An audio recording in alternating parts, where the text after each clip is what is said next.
We come now to the beginning of the second segment of our study of the survey of the Scriptures from dust to glory. And now we are about to begin our exploration of the major themes of the New Testament.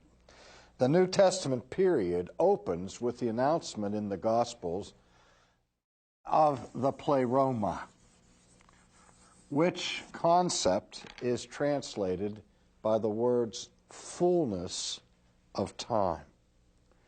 There's a keen sense in the New Testament that what takes place in this brief period of time in which our Lord was on this earth and active in his ministry, that this period of history was what history was created for in the first place.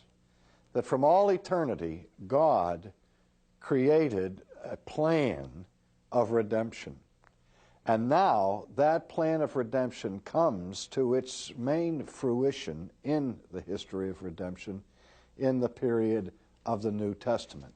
So it's not as if things just happened suddenly coming down from the sky, but there was a long period of preparation throughout the whole Old Testament where God was preparing the world for the coming of his Son in the incarnation.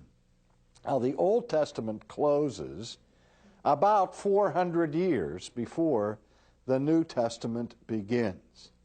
And those 400 years, of course, about which the Old Testament is silent, are not insignificant in terms of the history of the world and the time of preparation for this fullness, this moment of pregnancy when the incarnation takes place.